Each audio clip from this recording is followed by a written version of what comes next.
আল্লাহ সুবহানাহু ওয়া তাআলা সূরা নূর শরীফের 19 নং আয়াতের মধ্যে চমৎকার করে আমাদেরকে জানিয়েছেন, বিসমিল্লাহির রহমানির রহিম, ইন্নাল্লাযীনা ইউহিব্বুনা আন তাশিয়াল ফাহিশাতু ফিল্লাযীনা আমানু লাহুম আযাবুন আলীমুন ফিদ দুনিয়া ওয়াল আখিরাহ ওয়াল্লাহু ইয়ালামু ওয়া আনতুম লা তা'লামুন। জোরে বলেন আল্লাহু আকবার।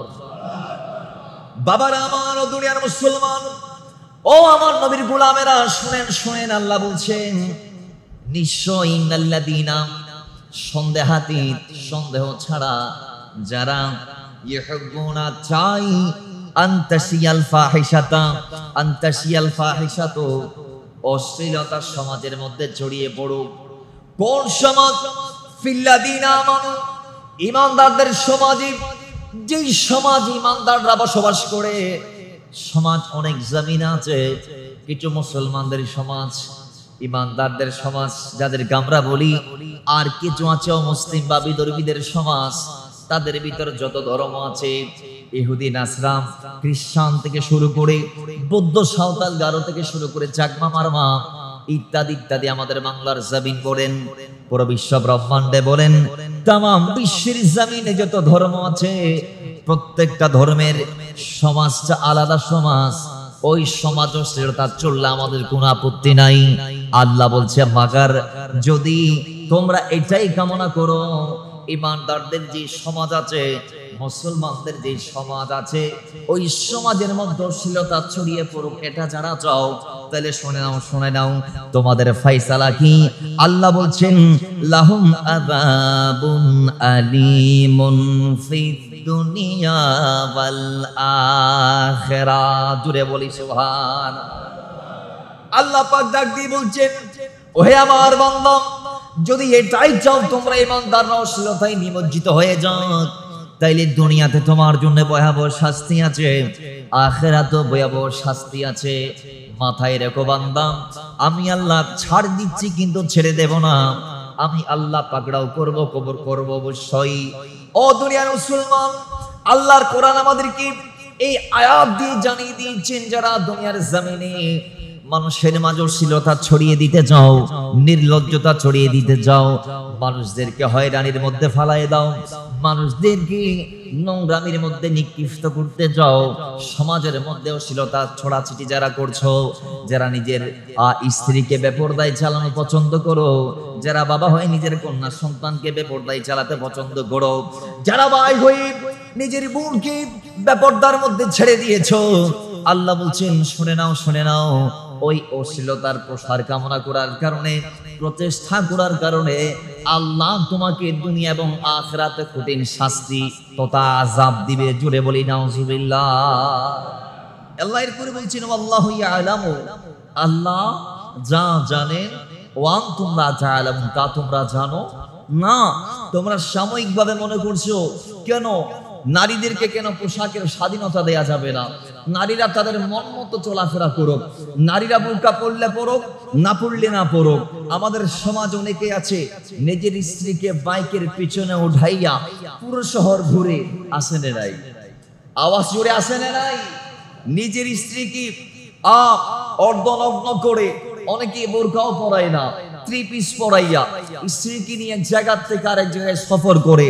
অথচ আমরা মুসলমান, ইনি আমাদের সন্তান, আমাদের পরিবারে থাকে, আমাদের সমাজে থাকে, কারো ভাই, কারো সন্তান, কারো এইভাবে আত্মীয় স্বজন। তো দুনিয়ার মুসলমান, আল্লাহ বলছে, এইভাবে যারা স্ত্রীদেরকে অশ্লীলতার মধ্যে ছেড়ে দিয়েছো, কোরআন কর্তৃক, হাদিস কর্তৃক তোমাদের জন্য আল্লাহ সুবহানাহু ওয়া তাআলা চূড়ান্ত বাণী পৌঁছে দিয়েছে।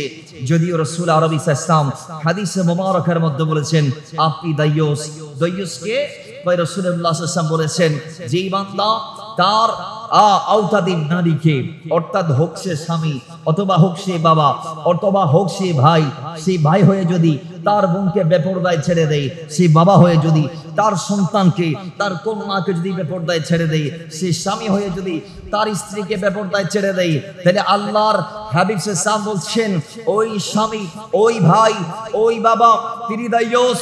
খোদা কি কসম, মদিনা ওয়ালার বিধান হচ্ছে ওই দায়ুস কোনদিন আমি নবীর জান্নাতে কদম দিতে প্রবেশ করতে পারবে? জোরে বলুন, প্রবেশ করতে পারবে না। সুতরাং জান্নাত যদি আপনার লাগে, জান্নাতের দাবি যদি আপনি করে থাকেন, জান্নাতের আশা যদি ভিতরে পোষণ করেন, জান্নাতে যাবেন এই মর্মে যদি প্রত্যাশা ব্যক্ত রাখেন ভেতরে, তাহলে আমি বলবো আজকে থেকে আপনাকে আপনার ডিউটি পালন করতে হবে। হাদিসে পাক আসছে, বুখারীর বর্ণনা, নবী সাল্লাল্লাহু আলাইহি ওয়াসাল্লাম বলেছেন যে কোন বান্দা আল্লাহর বিচার থেকে খালি থাকবে না। হোক সেই স্ত্রী, আপনি ভাববেন স্ত্রীর তো কিচ্ছু নাই, না, স্ত্রীকেও কাল কিয়ামতের মাঠে জিজ্ঞেস করা হবে, হে স্ত্রী তুমি কি তোমার হক আদা করতে পেরেছো? দুনিয়ার একজন পিতাকে জিজ্ঞেস করা হবে, তোমার আওতাধীন যারা ছিল তুমি কি তাদের হক আদা করতে পেরেছো? দুনিয়ার সন্তানদেরকে জিজ্ঞেস করা হবে, তুমি কি তোমার দায়িত্ব পালন করতে পেরেছো? রাসূল সাল্লাল্লাহু বলতে বলতে বলতে বলতে সর্বশেষ বলেছেন, ইবিন কি একজন গোলাম যার কোনো সম্পদ নাই, যার মালিকানাও আরেকজনের হাতে, যার নিজের বলতে কিছু নাই, সে মালিকের ভাই, মালিকের পরে মালিকের কোথায় চলে, মালিক যা বলে তা করে, ওই গোলামকে কিয়ামতের মাঠে আল্লাহ ডাক দিবেন, গোলাম এদিকে আয়, বল তুই তোর দায়িত্ব পালন করতে পারছস কি পারছস না। তাহলে বোঝা গিয়েছে দুনিয়ার আল্লাহর এই জমিনে আমরা যত বান্দারা আসবো এবং এসেছি, এসে গেছে, সবার জন্য বিধান একটি, যে কাউকে আল্লাহ বিচারহীন অবস্থায় রেহাই দিবে না, প্রত্যেককে জিজ্ঞেস করা হবে। নবীজি বলছেন, যারা পিতা আছো তোমাদের দায়িত্ব সন্তানদেরকে গাইড করা, যারা ভাই আছো পিতার ইন্তেকালের পরে তোমাদের বোনদেরকে, তোমাদের ছোট যারা আছে এদের দায়িত্ব তোমাদের হাতে, যারা স্বামী আছো এদের দায়িত্ব স্ত্রীদের হেফাজত করা, সেফ করা, পর্দার ভিতর রাখা। সুতরাং নবীজি বলেছেন, কোন বাবা যদি, কোন স্বামী যদি, কোন ভাই যদি তার স্ত্রীকে, তার বোনকে, তার কন্যাকে বেপরদায় ছেড়ে দেয়, তাহলে সে হয়েছে দায়ুস। দায়ুস কোনদিন মদিনা ওয়ালার জান্নাতে যাইতে পারবে? জোরে বলুন, যাওয়া যাবে? তাহলে এবার বলুন, দায়ুস যদি জান্নাতে না যাইতে পারে, তাহলে আমরা যাতে দায়ুসের কাতারে না পড়ি সেই প্রচেষ্টা আমাদের করার দরকার আছে না নাই? একটু আওয়াজ জোরে আছে না নাই? আজকের সমাজ আমরা দেখছি বেপরদাই আমাদের মেয়েগুলা চলাফেরা করে, মাদ্রাসার মধ্যে আমরা দেখছি কি অবস্থা, স্কুলের মধ্যে আমরা দেখি কি অবস্থা, কলেজ ইউনিভার্সিটির লাইফে যখন আমাদের মেয়েগুলা যায় তখন তো তারা এক প্রকার না মানার অবস্থায় চলে যায়। ও মুসলমান, আওয়াজ দেন, বলুন, ছেলে মেয়ে কি আল্লাহর ঘরে এসে একসাথে নামাজ পড়া বর্তমান জামানায় কি জায়েজ আছে? জোরে বলুন, জায়েজ আছে? আমাদের মসজিদে কি মেয়েরা এসে আমাদের সাথে জামাতে শরীক হয়? না, শরীক হয় না।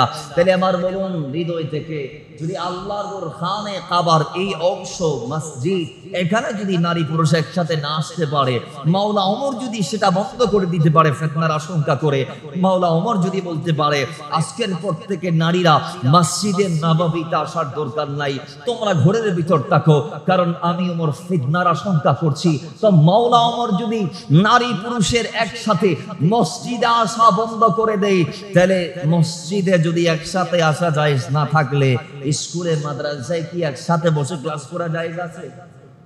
আওয়াজ আপনারা দেন, জায়েজ আছে?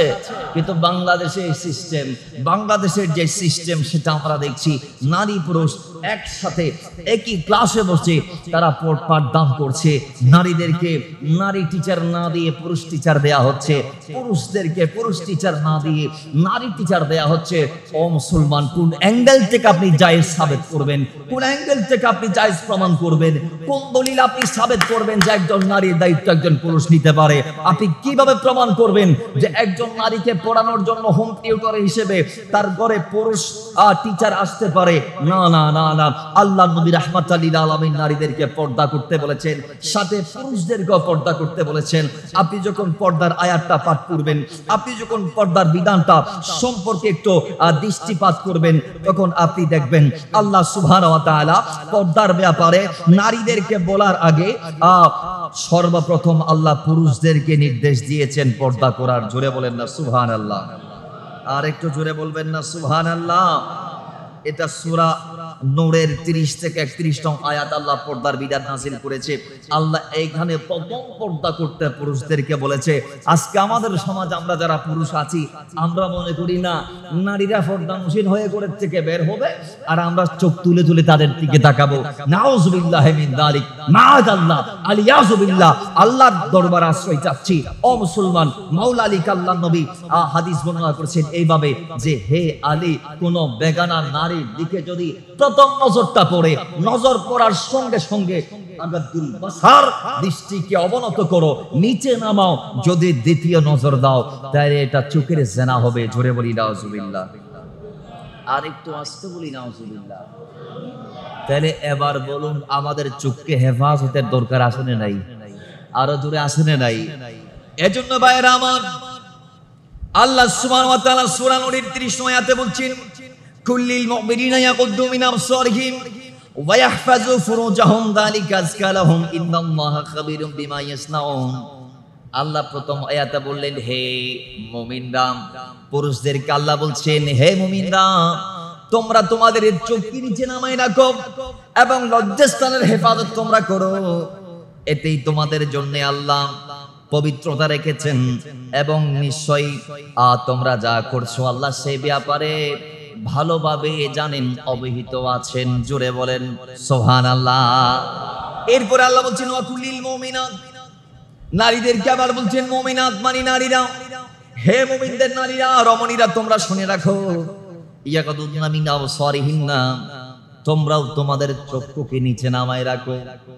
তোমরা পর্দা করবা, মুখ ঢাকবা নিকাব হিজাবের মাধ্যমে, কিন্তু আরেকজনের বেড়ারে দেখার পরে চোখ দিয়ে খুলি খুলি থাকাইবা হতে পারে না। পরপুরুষের দিকে নির্দৃষ্টি পড়ার সঙ্গে সঙ্গে আল্লাহর কোরআন বলছে, ইয়াকুদুনা মিন আবসারিহিন্না, ইয়াকুদুনা মিন আবসারিহিন্না, চক্ষুকে নিচে নামায় রাখতে হবে। চোখ ডাউন করে রাখো, নিচে নামায় রাখো, এতে তোমাদের জন্য মুক্তি আছে। ওয়া ইয়াহফাজনা ফুরুজাহুন্না, এবং নারীরা তোমরা তোমাদের কৃত লজ্জাস্থান আল্লাহ যেটা দিয়েছে আমানতি হিসেবে, যেটা শুধু তোমাদের স্বামীর হক, ওই লজ্জাস্থানের সঠিক হেফাজতের আঞ্জাম তোমরা দাও। জোরে বলেন সুবহানাল্লাহ। তাইলে নারীরা যেভাবে পুরুষের দিকে নজর দিতে পারবে না, একজন পুরুষও নারীর দিকে নজর দিতে পারবে। হ্যাঁ, রাসূলুল্লাহ সাল্লাল্লাহু আলাইহি ওয়াসাল্লাম বলেছেন, প্রথম নজর ভুলে যেটা পড়ে সেটা আল্লাহ মাফ করবে, কিন্তু দ্বিতীয়বার নজর দিলে আল্লাহ মাফ করবে। জোরে বলেন না ভাই, মাফ করবে। বাবারা আমার, আমরা যদি একটা হাদিসে মোবারকা বলি এই ব্যাপারে, এই নজরের ব্যাপারে একটা হাদিস যদি আমরা বলি, হাদিসটা এসেছে মারিফাতুস সাহাবার মধ্যে, হাদিসটা এসেছে হিলিয়াতুল আউলিয়ার মধ্যে, হাদিসটা এসেছে কিতাবুত তাওয়াবিনের মধ্যে, হাদিসটা এসেছে তানজিহুশ শরিয়ার মধ্যে এবং উসদুল গাওয়ার মধ্যে। 5টা বড় বড় কিতাব আসছে। আল্লামা ইবনে আসির উসদুল গাওয়ার মধ্যে এবং ইবনে খুদামাত কিতাবুত তাওয়াবিন, ইমাম ইসফাহানি মারিফাতুস সাহাবা সহ হিলিয়াতুল আউলিয়া সহ আরো অসংখ্য কিতাবের মধ্যে এসেছে হাদিস। এই হাদিসের মধ্যে আমরা দেখি আল্লাহর নবীর একজন যুবক সাহাবী, দুনিয়ার যুবকরা গান খুলে শুনে নাও, আল্লাহর নবীর একজন যুবক সাহাবী আল্লাহর নবীর প্রতিনিধি হয়ে একটা কাজে যাচ্ছেন। তার কাজ হচ্ছে রাসূলের খেদমতের আঞ্জাম দেওয়া। আল্লাহর নবী রাহমাতাল লিল আলামিন যা বলে তিনি তাই করতেন। আমার নবীর দূত ছিলেন তিনি, আমার নবীর খাদেম ছিলেন সালেবা। যুবক অবস্থায় নবীর প্রতিনিধি একটা কাজে যায়, রাসূলুল্লাহ তাকে সেই কাজে পাঠার সময় মদিনার অলিগলি দিয়ে হাঁটছেন, আর একজন আনসারী মহিলার দিকে গোসল করা অবস্থায় তার দৃষ্টিটা পড়ে গেল। একটা নজর দিয়ে পড়ে আবার তুললেন, আরেকটা নজর তিনি লাগাইলেন। এই দুইটা বার তিনি তাকিয়েছেন। আল্লাহ নবীর সাহাবী একজন নারীর দিকে গোসল করা অবস্থায় দুইবার তাকার কারণে তিনি আর পেছন যাইতে পারে নাই, নবীর সামনে যাইতে পারে নাই। তার ঈমান তাকে সিগন্যাল দিচ্ছে, হে ঈমানদার, কি এমন অপরাধ তুমি করে ফেললাম? এই মুহূর্তে তো জিবরাইল আমিন নবীর কদমে গিয়ে সব বলে দিবে। তুমি কেমনে বাঁচবা গুনার থেকে? তাড়াতাড়ি তুমি কোথাও চলে যাও, গিয়ে আল্লাহর দরবারে মাপ চাওয়ার, মাপ নিয়ে নবীর কদমে যাও। ওই সালাবা তিনি আবার সামনে যাইতে আছে, পিছনে আর যাই না, মদিনার দিকে আর যাই না। যাইতে যাইতে যাইতে যাইতে মক্কা মদিনার মাঝখানে একটি পাহাড়, ওই পাহাড়ে তিনি নিজেকে গোপন করে ফেললেন। আর 40 দিন এক নাগাড়ে রবের দরবারে তওবা করলেন। 40 দিন তওবা করার সময়টা ওই সময় ছিল যেটাকে আইয়ামে ফাতরাত ওয়াহি বলা হয়। ওই সময় রাসূলুল্লাহ সাল্লাল্লাহু আলাইহি ওয়াসাল্লামের উপর ওহী আসা বন্ধ ছিল। আল্লাহর নবীর কদমে 40 দিনের মাথায় জিবরাইল আমিন এসে সালাম দিলেন আর বললেন, ইয়া রাসূলুল্লাহ, ও নবী, আল্লাহ আমি জিবরাইলকে সালাম নিয়ে পাঠিয়েছেন, রাসূল এবং একটা সংবাদ দিয়েছেন, আপনার উম্মতের ভিতরে যে উম্মত পলায়ন করে দূরে চলে গেছে, ওই সারাবা মক্কা এবং মদিনার মাঝখানে অমুক পাহাড়ের ভিতরে গুপ্ত আছে। জোরে বলি সুবহানাল্লাহ। তিনি মক্কা মদিনার মাঝখানে ওই পাহাড়ে আছে। যাই কথা সেই কাজ। রাসূলুল্লাহ সাল্লাল্লাহু আলাইহি ওয়াসাল্লাম এবার রাতের বেলা সাহাবীদেরকে ডাক দিলেন। নবীজি বললেন, হে ওমর, হে সালমান, তোমরা দুজন মক্কা মদিনার মাঝখানে অমুক পাহাড়ে যাও, সেখানে আমার গোলাম সালাবা আছে। সালাবাকে আমি নবীর সালাম বলে দিবা, আর আমি নবী তাকে আসতে বলেছি বলবা। তারা দুজন চলে গেল। যাইতে যাইতে রাত গড়িয়ে সকাল, সারাদিন গেল। এবার ওই পাহাড়ের অগ্রভাগে একজন ডাকাতকে পাইলেন, তাকে জিজ্ঞেস করলেন, তার নাম ছিল দাফাফা। জিজ্ঞেস করলেন, হে দাফাফা, সালাবা নামে একজন ছিল এই পাহাড়ের ভিতরে, তুমি কি তারে দেখছনি? তখন যুবক ওই সালেবার ব্যাপারে রাখাল বলে, এই ওমর, তুমি কি তার কথা বলছো যে জাহান্নামের আযাব থেকে বাঁচতে চাই? রবের দরবারে প্রত্যেক দিন রাতে পাহাড় থেকে বের হয়ে মাঠে বসে দু হাঁটু বাস করে মাটির মধ্যে নত হয়ে হাত দুটো উঁচু করে মাথার মধ্যে রেখে বলে, আল্লাহ তুমি আমার শরীরটাকে মিশিয়ে দাও মাটির সাথে, আমার দেহটাকে মিশিয়ে দাও, আমার রূহটাকেও ধ্বংস করে দাও। আল্লাহ তোমার দরবারে এই গুনার বোঝা নিয়ে আমি উঠতে চাই না। জোরে বলেন সুবহানাল্লাহ। ওমর, তুমি কি তার কথা বলছো নাকি? কয় হ্যাঁ। কয় যাও, তিনি পাহাড়ের মাঝখানে আছে। গেলেন, সালাম দেওয়ার পরে বললে, আমান মিলে গেছে, মুক্তি মিলে গেছে। সালাবা, আমি উমর এসেছি আপনারে নেওয়ার জন্য। যুবক সালাবা চোখের পানি ছেড়ে দিয়ে বলে, ওমর, আল্লাহর নবীর কদমে জিবরাইল কি আমার ঘটনা বলে দিয়েছে নাকি? রাসূল কি বলেছে আমি জানতে চাই। তখন আল্লাহর নবীর গোলাম মাওলা ওমর ডাক দিয়ে বলে, আমি এত কিছু নবীকে বলতে শুনি নাই। একটা কথা রাসূল বলেছেন, সালাবা অমুক পাহাড়ে আছে।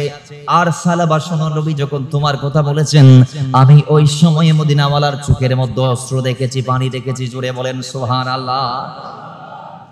নবী তোমার কথা বলতে বলতে কেঁদে দিয়েছে। সালাবাও কাঁদে। সালাবা ডাক দিয়ে বলে, ওমর, আমার একটা আবদার আছে, দাবি আছে, চাহিদা আছে। আমাকে আপনি ওই সময় নবীজির কদমে নিয়ে যাবেন যেই সময় আল্লাহর নবী রাহমাতাল লিল আলামিন নামাজ থাকবেন, অথবা বেলাল ইকামত দিবেন। কয় ঠিক আছে, চলো। নিয়ে আসলেন। আসার পরে ফজরের টাইমে তারা পৌঁছালেন। দেখে আল্লাহর নবীর গোলাম সাইয়েদিনা বেলাল রাদিয়াল্লাহু তাআলা তিনি ইকামত দিচ্ছে, আর আল্লাহর নবী নামাজ শুরু করে দিয়েছেন। মাওলা ওমর এবং সালমান তারা পিছনে দাঁড়িয়ে গেলেন। সালাবা মসজিদের এক কোণারে দাঁড়ালেন। এরপর আল্লাহর নবী রাহমাতাল লিল আলামিন তিনি যখন নামাজ শুরু করলেন, কিরাত যখন আল্লাহর নবী শুরু করলেন, আলহামদুলিল্লাহি রাব্বিল আলামিন, আল্লাহর নবীর নূরানি জবান মুবারকের মধুর কালিমা প্রথম লাইনটি শুনতে দেরি সালাবার জমিনের মধ্যে থাকতে পারে নাই। সালাবা বেহুশ হয়ে মসজিদের মধ্যে পড়ে গেলেন। আল্লাহর নবী নামাজ শেষ করলেন। এরপরে জানতে চাইলেন সালাবা কোথায়। তারা ডাকিয়ে দিল, ইয়া রাসূলুল্লাহ, ওই তো সালাবা। নবীজি তারা ডাকলেন, পিঠের মধ্যে হাত বুলিয়ে দিলেন। এরপরে আল্লাহর নবী বললেন, সালাবা, কি এমন গুনাহ তোমার হয়েছে তুমি ভয় পাচ্ছ? আমি কি তোমাকে এমন একটি শব্দ শিখিয়ে দিব নাকি? এমন একটি কলমা তুমি পড়বা নাকি যে কলমা সূরা বাকারার মাধ্যমে আল্লাহ আমাকে জানিয়ে দিয়েছে? সূরা বাকারার 201 নং আয়াত। ওই এই আয়াতটা যদি তুমি একটা বারের জন্য ইকরার করো, পড়ো, আল্লাহ তোমার অতীতের সমস্ত গুনাহগুলো মাফ করে দিবে। জোরে বলেন সুবহানাল্লাহ। সালাবা পড়ো আল্লাহুম্মা আতিনা ফিদ দুনিয়া হাসানা ওয়া ফিল আখিরাতি হাসানা ওয়া কিনা আযাবান নার। তো সালাবাটা পড়লেন, সালাবের পরে বললেন ইয়া রাসূলুল্লাহ, নবী রে আমার মন আমাকে বলছে আমার গুনাহ মনে হয় এর চেয়ে বেশি, আমার গুনাহ মনে হয় এর চেয়ে বড়। এই আয়াত দিয়ে মনে হয় আল্লাহ আমার মতো গুনাহগারকে মুক্তি দিবে না, মাফ করবে না। নবী রে আল্লাহ মনে হয় আমাকে মাফ করবে না। সালাবা যখন এলোমেলো কথাবার্তা বলছেন, আল্লাহ নবী সাল্লাল্লাহু বললেন সালাবা আমি দেখছি তোমার অবস্থা ভালো না, তুমি বাড়িতে চলে যাও। সালাবাকে বাড়িতে পাঠালেন। হিলিয়াতুল আউলিয়ার মধ্যে আসছে, মারিফাতুস সাহাবার মধ্যে আসছে। সালাবা বাড়িতে গেল, 8 দিন সেখানে ছিলেন। 8 দিনের মাথায় হযরত সালমান নবীর কদমে গেলেন, জিজ্ঞেস করলেন আল্লাহর নবী সালাবার কথা। হযরত সালমান বলে ইয়া রাসূলুল্লাহ, ও নবী সালাবা অসুস্থ, আজকে 8 দিন ধরে মৃত্যুর সাথে পাঞ্জা লড়ছে। নবীজি বলছেন আমাকে নিয়ে চলো। গেলেন আল্লাহর নবী সালাবাকে দেখার জন্য। যাওয়ার পরে আল্লাহর নবী সালাবার মাথা আল্লাহর নবীর নূরানি রান মুবারকের উপরে নিলেন। সালাবা মাথা মুবারক আল্লাহর নবীর কোল মুবারক থেকে রান মুবারক থেকে নামাই ফেললেন। নবীজি বলেন সালাবা কেন নামাচ্ছো, কেন নামাচ্ছো, কি জন্য নামাচ্ছো? ইয়া রাসূলুল্লাহ আমি গুনাহে জর্জরিত, আমি নাপাক হয়ে গিয়েছি, আমার জিহ্বা নাপাক হয়ে গিয়েছে, আমার চোখ নাপাক হয়ে গিয়েছে, আমার হাত নাপাক হয়ে গিয়েছে, আমার কলম নাপাক হয়ে গিয়েছে, গুনাহ করার কারণে আমার দেহ নাপাক হয়ে গিয়েছে।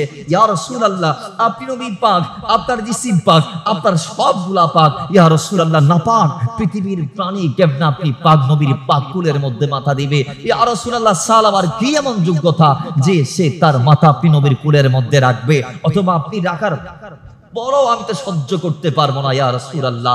তখন আল্লাহর নবী বললেন সালাবা একটু করে আমারে বলো তোমার কেমন কেমন লাগছে, কেমন অনুভব করছো তুমি আমার একবার বলে দাও। তখন আল্লাহর নবীর গোলাম সালাবা বলে ইয়া রাসূলুল্লাহ আমার মন আমাকে বলছে, আমি অনুভব করছি যে আমার গায়ের ভিতরে, হাড়ের উপরে, চামড়ার ভিতরে, মাংসের ভিতরে কি একটা যেন পিঁপড়ার মতো ভিড় ভিড় করছে।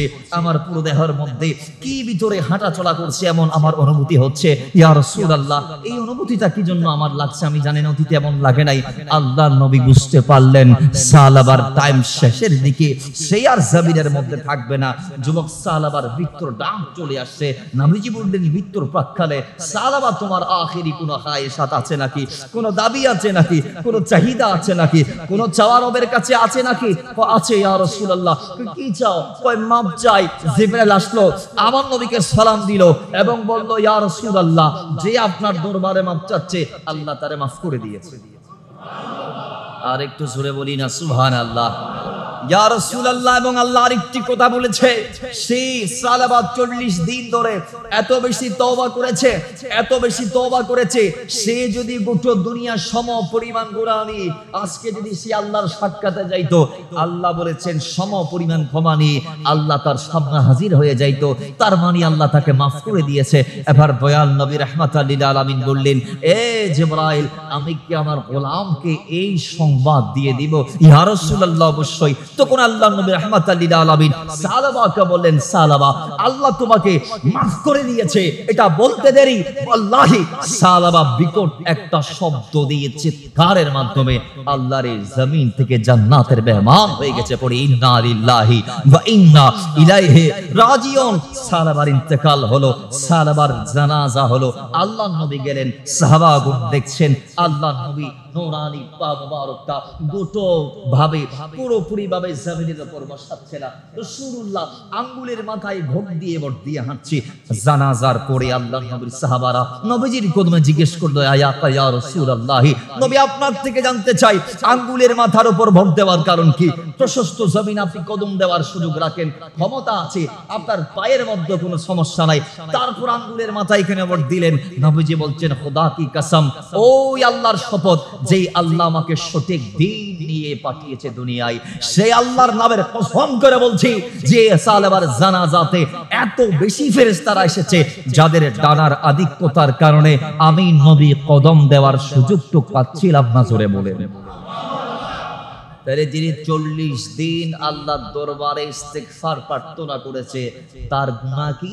কয় তার কোনো যেটাকে আমরা গুনাহই মনে করি না, শুধু একটা নারীর দিকে দুবার তাকিয়েছে, এই একটা নারীর দিকে দুইবার তাকিয়েছে বিদায় সেই রাত দিন 24টা ঘন্টা এক নাগারে 40 দিন পাহাড়ের মাঝখানে বসে না খেয়ে আল্লাহর দরবারে তওবা করেছে। ও মুসলমান, এটাকে বলে অশ্লীলতার থেকে ফিরে আসা, এটাকে বলে আল্লাহর দরবারে তওবা ইস্তেগফারের মাধ্যমে রুজু হওয়া, ফিরে যাওয়া।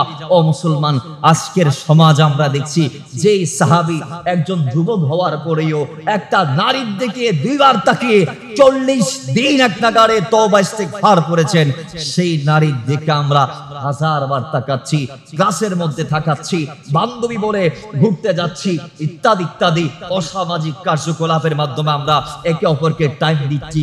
বিয়ের আগে পর্যন্ত আল্লাহর নবী বলেছেন যে তুমি তোমার যাকে হবু বউ মনে করছো সেই বউকে নিয়ে তুমি পার্কে যাওয়া তো দূরের কথা, ঘুরতে যাওয়া তো দূরের কথা, তাকে নিয়ে একান্ত টাইম পাস করতে পারবে না। বাস ইসলামের এতটুক বিধান আল্লাহর হাবিব আমাদেরকে জানিয়ে দিয়েছে। কিন্তু আজকের সমাজ আমরা দেখছি হিতের বিপরীতে, ইসলামের বিপরীতে, মানবতার বিপরীতে ওয়েস্টার্ন যে কালচার, সেই কালচার গুলো আজকে বিজাতীয় সমস্ত সংস্কৃতি গুলো আজকে আমাদের অদক্ষতার কারণে আমাদের ঘরের ভিতর প্রবেশ করে জায়গা নিয়ে নিয়েছে। কথা বলেন ঠিক কি না? আওয়াজ জুড়ে বলেন ঠিক কি না? আল্লাহ আমাদেরকে ফিরে আসার তৌফিক দান করুন, আমিন পড়েন। এবার আসুন, আল্লাহ সুবহানাহু ওয়া তাআলা কুরআন কারীমের সূরা বনী ইসরাঈলের 32 নং আয়াতের মধ্যে বলছেন যে হে ঈমানদার মুসলমান শোনো, ওয়ালা তাকরাবুজ জিনা, জিনার নিকটে যাইও না, ইন্নাহু কানা ফাহিশাতান, এই জিনা হচ্ছে অশ্লীলতা। তাহলে বোঝা গিয়েছে এর আগের আয়াত সূরা নূরের 19 নং আয়াত আল্লাহ বলেছেন ইল্লাযীনা ইউহিব্বুনা আন তাশিয়াল ফাহিশা ফিল্লাযীনা আমানু লাহুম আযাবুন আলীমুন ফিদ দুনিয়া ওয়াল আখিরাহ ওয়াল্লাহু ইয়ালামু ওয়া আনতুম লা তা'লামুন।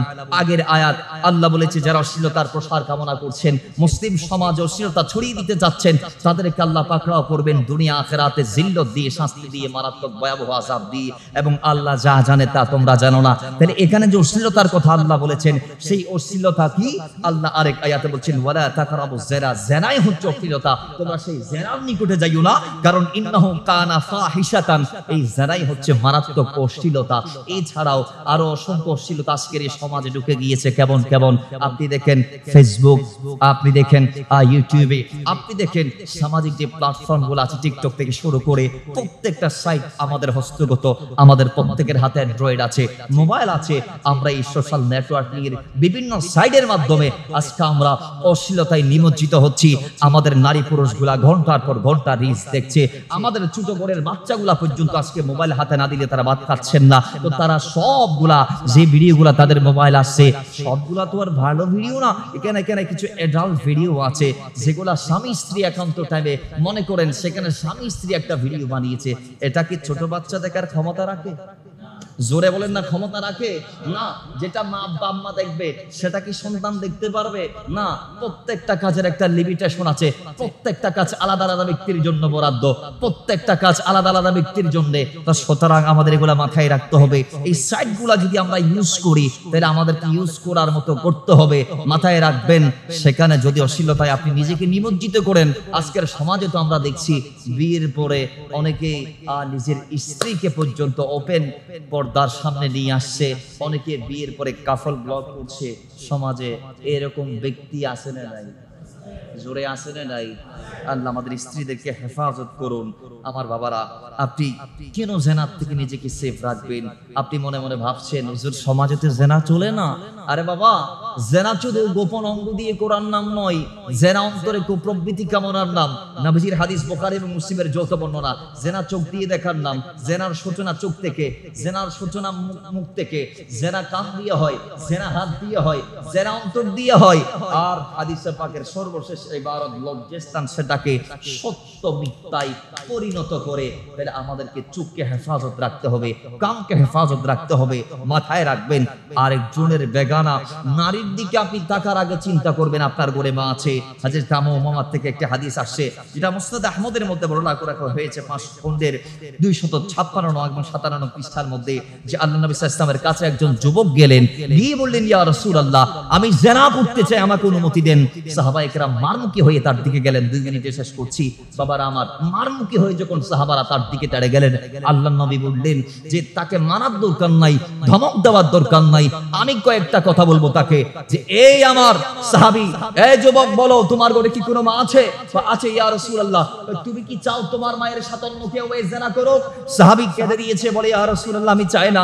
তো এবার আল্লাহর নবী তাকে উত্তরে বললেন, দেখো তুমি যেমন তোমার মায়ের সাথে কেউ জিনা করুক এটা চাও না, দুনিয়ার কোন সন্তানও চায় না তার মায়ের সাথে কোনো কেউ জিনা করুক। কথা বলেন ঠিক নেবে ঠিক? এরপরে বললেন তোমার ঘরে কি বোন আছে? সাহাবী বললেন ইয়া রাসূলুল্লাহ আছে। নবীজি বললেন তুমি কি পছন্দ করো দুনিয়ার কেউ তোমার বোনের সাথে জিনা করো? তিনি চোখের পানি ছেড়ে দিয়ে বলে রাসূল আপনার কদমে আমার জান, মায়ের জান, বাবার জান কুরবান, আমি এটা চাই না, আমি এটা অপছন্দ করি। নবীজি বললেন তুমি যেমনি অপছন্দ করো তেমনি গোটা দুনিয়ার সমস্ত ভাইয়েরা তাদের বোনের সাথে অন্য কেউ জিনা করুক এটাকে অপছন্দ করে। নবীজি বললেন তোমার ঘরে কি কন্যা আছে? সাহাবী বলে ইয়া রাসূলুল্লাহ আছে। তুমি কি পারবা তোমার মেয়েকে অন্য কারোর সাথে জিনায় লিপ্ত হতে দিতে, বা তুমি কি এটাকে পছন্দ করো? সাহাবী চোখের পানি ছেড়ে দিয়ে বলে ইয়া রাসূলুল্লাহ আমি এটা চাই না। নবীজি বলেন সেইম ভাবে দুনিয়ার কোনো বাবা চাই না কোন সন্তান তার মেয়ের সাথে জিনা করুক অবৈধভাবে। সুতরাং মাথায় রাখবা। নবীজি তার জন্য দোয়া করলেন এবং বললেন সাহাবী তুমি যখন অন্য নারীর দিকে নজর দাও, নজর দিতে চাচ্ছ, চোখ দিয়ে জিনা করতে মনস্থির করছো, ওই টাইমে মাথায় রাখবা সেই কারণ সে হয়তো কারো মা, সে হয়তো কারো বোন, সে হয়তো কারো সন্তান। সুতরাং তোমার ঘরেও মা আছে, তোমার ঘরেও বোন আছে, তোমার ঘরেও সন্তান আছে, তাদের কথা মাথায় রেখে অন্য নারীর দিকে নজর দেওয়া থেকে নিজেকে সেফ রাখবা, বিরত থাকবা।